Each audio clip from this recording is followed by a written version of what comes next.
अस्सलाम वालेकुम नई प्रोग्राम आज मुबारक के साथ जावेद इकबाल चीमा साहब हमारा साथ देंगे। निगरान वज़ीर आज़म साहब का नाम सामने आ गया और कल हलफ लेंगे। शहबाज शरीफ ने वज़ीर आज़म हाउस खाली कर दिया, सामान लेके लाहौर चले गए। आज हमारे साथ जो साहब हैं, आप सबके इल्म में है कि ये मज़हबी स्कॉलर भी है, सियासत पे भी नज़र है, बड़ा इनको गुस्सा है पाकिस्तान के हालात में और जोश में कई दफ़ा बहुत कुछ बोल जाते हैं, बाद में हमें काटना भी पड़ता है। चीमा साहब अस्सलाम वालेकुम। जी वालेकुम सलाम व रहमतुल्लाहि व बरकातहू। जनाब उमर साहब क्या हाल है? ठीक है अल्हम्दुलिल्लाह। चीमा साहब एक रिक्वेस्ट थी कि वो ज़रा एहतियात ही करनी पड़ती, फिर वो ना काटने में बड़ा टाइम लग जाता है। जी ठीक है, इंशाल्लाह इंशाल्लाह इंशाल्लाह अल्लाह खैर करे। ठीक है चलें। इंशाल्लाह। चीमा साहब ये ज़रदारी किसी और को चाहता था, नवाज शरीफ किसी और को चाहता था और जो नाम सामने आया वो इनके ज़हन में नहीं था जो हमारी इत्तला है, लेकिन आया वहाँ से ही है, ताकतवर लोगों ने मुंतखब किया जो इस वक़्त निगरान वज़ीर आज़म है काकड़ साहब। और पीटीआई वाले भी बड़े खुश हो रहे हैं, मगर जहाँ तक मेरा ख़्याल है कि कोई फ़र्क नहीं पड़ेगा, इस बंदे को भी इस्तेमाल किया जाएगा और जो ताकतवर हलके चाहते हैं वही होगा। आप क्या कहते हैं इसके बारे में? जी मेरी दो तीन राय हैं इसके बारे में। जी। पहली बात जो आपने की है ना कि पीटीआई बड़े खुश हो रहे हैं, एक तो उन्हें खुश होने की जरूरत नहीं है। दूसरी बात यह है कि जो जरदारी साहब और नवाज शरीफ का मामला है, वो जो है ना वो आप अभी सारा सिनेरियो देख ले ना तो आपको पता चल जाएगा कि उनको नाराज नहीं किया जाएगा। उनके बंदे काबीना में रखे जाएंगे और वही हुकूमत चलाएंगे और वही हुकूमत उसी तरह होगी जिस तरह शहबाज शरीफ था। और समझे कि आप शहबाज शरीफ ही है द्वारा। और तीसरी बात जो है वो ये है अवाम की तरफ से, एक होगी पीटीआई की तरफ से, एक होगी सियासतदान नवाज शरीफ और जरदारी की तरफ से, और तीसरी होगी अवाम की तरफ से। तो अवाम की तरफ से मैं तो ये कह सकता हूँ कि पंजाबी का एक मुहावरा है कि दो ढगे बंदे सन ते वो पट्ठे खांदे सन पै, तो एक ओनू आंदा दूजे नू यार जे रात नू चोर लै गए सन तो की करांगे? वो कहंदा पागला सानू चोर लै जाण या साध लै जाण, मालक ये रखे या मालक दूजा बदले, सानू कोई फर्क नहीं पैना, सानू पट्ठे पाओ ते सानू हांको। पट्ठियां तो बगैर भी हांको तभी हांकना है, अहां ते करनी मजदूरी ते मरना है, क्यों? हाँ मरना ही मरना है, चाहे मालिक कोई भी होवे। नंबर एक, ठीक है।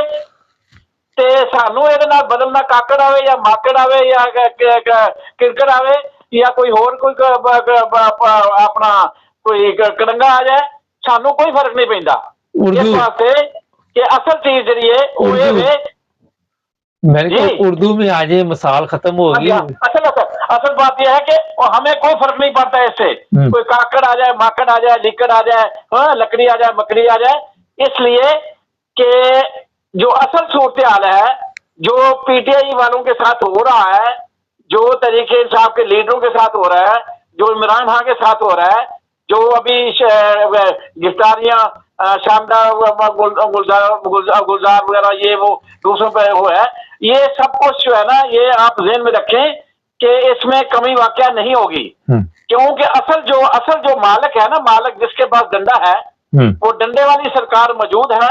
और मैं अप्रिशिएट करता हूं डंडे वाली सरकार को कि माशाल्लाह डंडे वाली सरकार ने सारे पिछले डंडे जो है ना वो सारे जितने भी डंडे चले थे इस मुल्क के ऊपर, जो जिन डंडों ने जो है ना हमें तहस किया था, ये डंडा सबसे भारी जो है ना, जिसे कहते हैं कि वो कहते थे लोग के बड़ा शरीफ आदमी है, तो शरीफ आदमी की शराफत जो है ना वो सारे डंडों से भारी है और वो नंबर 1 जा रहे हैं। मैं सलूट पेश करता हूं अपने जनरल साहब को कि वो नंबर 1 जा रहे हैं और उन्होंने वो कमाई कर ली है जो 75 सालों में किसी के खाते में भी नहीं आई थी, चाहे वो जनया हो, चाहे वो कमाई हो। कमाई के कर ली यहाँ पे, तो अगर मेरे से पूछे तो सबसे ज्यादा नंबर लिए हैं, सबसे ज्यादा नंबर लिए हैं कि जो कुछ उन्होंने किया है ना, ये पीछे इतना कोई जुल्म और कोई नहीं कर सका था। हाँ, ये जुल्म की बात। उसके अलावा भी उसके अलावा भी वो एक किस्सा पटा शेर है ना कि वो मुझे याद आ रहा है, इस फिरौनियत से वो जीते हैं कि मरना ही नहीं, तख्त पर बैठे हैं यूं कि जैसे उतरना ही नहीं। तो मैं अवाम की तरफ से तो अवाम को पैगाम तो ये दे सकता हूँ कि उस देश में लगता है अदालत ही नहीं होती, उस देश में लगता है अदालत ही नहीं होती, जिस देश में इंसान की हिफाजत ही नहीं होती। अच्छा, मखलूके खुदा जब किसी मुश्किल में फंसी हो, सजदे में पड़े रहना इबादत नहीं होती, ये मुफ्तियों के लिए है, बड़े बड़े मौलवी जो हैं। हर शख्स को कफन बांध कर निकलना होगा, हक के लिए लड़ना तो बगावत नहीं होती। एक ही हल है। मैं मुबारक साहब आपका सवाल जो है ना वो हो सकता है किसी और कॉन्टेस्ट में हो, मगर मेरा जो है ना मेरी सुई उधर ही अड़ी हुई है कि इनकलाब is only solution of country. इस मुल्क की तकदीर नहीं बदलनी, जितना मर्जी जुल्म कर लो इस अवाम के ऊपर, जितना मर्जी इनको डंडा दे लो, जितना मर्जी इनको रगड़ा दे लो, अगर भी जब भी काम बनना है ना गैरत इनकी जागेगी तो काम बनेगा। अभी जो है ना मेरे ख्याल में गैरत उस हिसाब से नहीं जागी जी। हम बटे हुए हैं जी। हम बटे हुए हैं जी। हम तकसीम हैं जी। जो जालिम है चंद एक हैं, वो मुतहिद हैं। अच्छा चीमा साहब, जालिम है ना तो मुतहिद है, और अगर 25 करोड़ अवाम है ना वो मुतहिद नहीं है। मैं समझ गया बात। अच्छा मुझे ये बताइए कि पीटीआई के झंडे पे पाबंदी लगाई जा रही है 14 अगस्त के मौके पे, इतना कौन सा खौफ आ गया है? कई लोग यहाँ यूरोप में भी रहते हैं, दुनिया में भी रहते हैं, वो एक अपने वतन का झंडा लगाते हैं, एक अपनी जो भी कोई पार्टी है उसका भी झंडा लगा सकते हैं। आजादी तो ये होती है, तो ये कौन सी आजादी मनाई जा रही है? मुबारक साहब, अभी भी आप किसी आजादी का या किसी इंसानी हकूक का जिक्र करते हैं, मुझे तो शर्म आती है कि मैं अब भी कोई इंसानी हकूक की बात करूं कि पाकिस्तान में मैं इनको इंसानी हकूक का सबक पढ़ाऊं या इनको कोई किसी और हकूक का सबक पढ़ाऊं या इनको आजादी का सबक पढ़ाऊं। अब तो वो बात ही नहीं रह गई, बात तो बहुत आगे निकल चुकी है। अब तो वो अपने आप को फिरौन, मैं कहता हूं इस वक्त फिरौन जिंदा होता तो ये फिरौन शर्मिंदा होता कि मैं कुछ भी नहीं किया था, ये तो मुझसे भी आगे निकल गया। तो ये अब आजादी की बातें ये बड़ी पुरानी हो गई है, ये तो कॉन्सेप्ट ही नहीं इनके नजदीक। मेरे जनरल साहब के नजदीक करप्शन, रिश्वत, जना, जमीन, ये औरत की इज्जत, ये इंसानी हकूक, ये जीरो है। उनकी नजर में सिर्फ एक ही बात है, इक्तदार। उन्होंने 9 साल करने हैं। वो कहते हैं कि पहले किसी ने 6 साल किए, किसी ने 11 साल किए, उन्होंने लीगल किए, मैं लीगल 9 साल करना चाहता हूं। अब वो 9 साल लीगल करेंगे किस तरह? कोई काकर माकर ले आएंगे, इससे 3 साल और लेके 6 साल करेंगे, फिर अगला काक चेंज करके फिर अगला काकर को माकर ले आएंगे, फिर उससे 3 साल करेंगे, या इलेक्शन इस तरह सिफारिशी आ गया तो चाहे 12 साल और कर लें। इसलिए उनको तो सिर्फ और सिर्फ इक़्तिदार से गर्ज है, उनको इस बात से कोई गर्ज नहीं है कि जुल्म कितना बढ़ गया है, कितना आगे निकल गया हूं मैं। उनको इससे कोई गर्ज नहीं, उनको सिर्फ अपने इक़्तिदार से गर्ज है, और इक़्तिदार कभी सदा किसी का नहीं रहता। मेरा अल्लाह अल्लाह की लाठी बेवाज है। हालांकि जुल्म पहले भी हो रहे थे, हबीब जालब के जमाने भी जुल्म होते थे।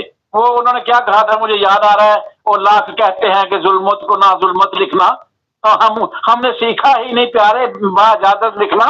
तो उस वक्त भी जुल्म हो रहे थे, मगर आज का जो जुल्म है ना, ये 2023 का और पिछले 22 का, ये 16 महीने का 18 महीने का ये जुल्म पाकिस्तान की तारीख में, और मैं समझता हूं दुनिया की तारीख में कहीं नहीं हुआ।